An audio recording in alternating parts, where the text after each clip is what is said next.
আসসালামু আলাইকুম এভরিওয়ান। আমরা যারা আইফোন ব্যবহার করে থাকি একটা সমস্যায় নিশ্চয়ই আমরা অনেকেই পড়ে থাকি, সেটা হচ্ছে আইফোন থেকে যখন আমরা আমাদের পিসিতে যখন কোনো ফাইল ট্রান্সফার করতে যাই এক্ষেত্রে অনেক সমস্যায় পড়ে থাকি।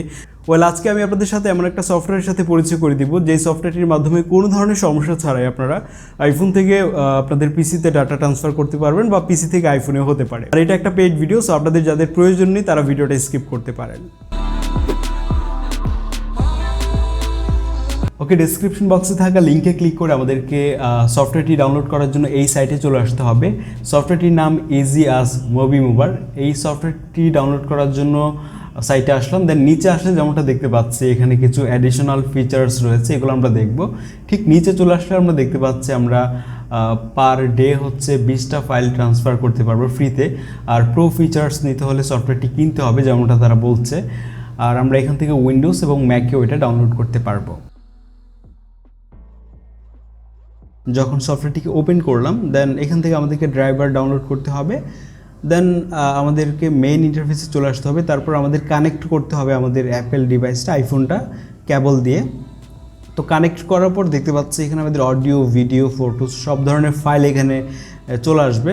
দেন একটু লোড হবে এখানে, অবশ্য আমাদেরকে ওয়েট করতে হবে। আমরা ওয়েট করছি, দেন আমরা চলে যাব যেমন ফটোসে। তো এখান থেকে আমরা ফটোতে চলে গেলাম, দেন আমরা আমাদের একটা অ্যালবামে চলে যাব। দেন এখান থেকে আমরা কিছু ছবি সিলেক্ট করলাম যেগুলো আমরা ট্রান্সফার করতে চাই। এই কিছু ছবি আমরা সিলেক্ট করে নিলাম। শুধুমাত্র ছবি না, আপনি যে কোনো ফাইল আপনি এখান থেকে এই সফটওয়্যার দিয়ে ট্রান্সফার করতে পারবেন। দেন আমাদেরকে এক্সপোর্ট টু পিসি এখানে ক্লিক করতে হবে। দেন এখান থেকে ইএসএ ক্লিক করব। এরপর আমরা এখান থেকে কনফার্ম হয়ে নিতে পারবো আমাদের যে ফাইলগুলো ট্রান্সফার হচ্ছে এগুলো আসলেই আমাদের আগে যে কোয়ালিটি ছিল সেই কোয়ালিটি ঠিকঠাক থাকবে কিনা। সো এখান থেকে আমরা কনফার্ম হয়ে নিতে পারছি আমাদের হাই কোয়ালিটি রয়েছে। এরপর আমরা এখান থেকে আমরা সিলেক্ট করব আমাদের ফাইলটি ঠিক কোথায় যাবে, ডেস্টিনেশন, এটা আমরা সিলেক্ট করে দিয়ে দেন এখান থেকে সেভে ক্লিক করব। তারপর দেখতে পাবেন আমাদের ফাইলগুলো ট্রান্সফার হয়ে যাচ্ছে। খুব বেশি সময় অবশ্য লাগছে না, এখানে আমরা যেমনটা দেখতে পাচ্ছি। সো আমাদের ফাইল ট্রান্সফার হয়ে গেছে এবং এইখান থেকে আমরা সেটা দেখতে পাবো যে কোথায় গিয়ে এটা রয়েছে।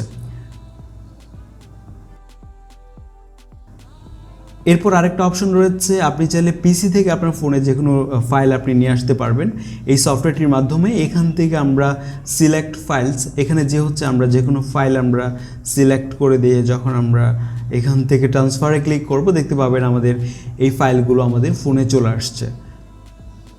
এছাড়াও এখানে আরও একটা অপশন রয়েছে ফোন টু ফোন। আপনি চাইলে এক আইফোন থেকে আপনি আরেকটা আইফোনে ফাইল ট্রান্সফার করতে পারবেন। এবং এছাড়াও আমরা এখানে ব্যাকআপ ম্যানেজার বলে আরও একটা প্যানেল পেয়ে যাচ্ছে। এখানে রয়েছে ব্যাকআপ, দেন এখানে রয়েছে রিস্টোর। সো এখান থেকে আপনার ফাইলগুলোকে আপনি ব্যাকআপ রেখে দেন রিস্টোর করতে পারেন। তাছাড়া হোয়াটসঅ্যাপ মেসেজ বলে একটা অপশন রয়েছে, এখান থেকে আমরা রিস্টোর, ব্যাকআপ এই অপশনগুলো পেয়ে যাচ্ছি। তাছাড়া ভিডিও ডাউনলোডের একটা অপশন রয়েছে, এখান থেকে আপনি যে কোনো সোশ্যাল মিডিয়ার ভিডিও ডাউনলোড করতে পারবেন লিঙ্ক কপি পেস্ট করে। তাছাড়া আপনি ভিডিওকে অডিওতে কনভার্ট করতে পারবেন এই সফটওয়্যারটিকে ব্যবহার করে। আর এই সফটওয়্যারটিকে আপনারা চাইলে পারচেস করতে পারেন, এখানে রেটটা দেওয়া আছে। আর আপনারা যেমনটা দেখলেন ফ্রিতেও আমরা ব্যবহার করতে পারছি, এর কিছু লিমিটেশন রয়েছে। এই ছিল আজকের ভিডিও। সফটওয়্যারটির লিঙ্ক ভিডিও ডেসক্রিপশন বক্সে দেওয়া থাকবে, আপনারা চাইলে চেক করতে পারেন। টেকবঙ্গ থেকে আমি আদনান হাসান আজকে এখানে যাচ্ছি। আর নেক্সট ভিডিওটি কোন টপিকে হতে পারে সেটা চাইলে আমাদেরকে লিখে জানাতে পারেন। দেখা হয়ে যাচ্ছে খুব শীঘ্রই আপনাদের সাথে আমাদের নেক্সট ভিডিওতে।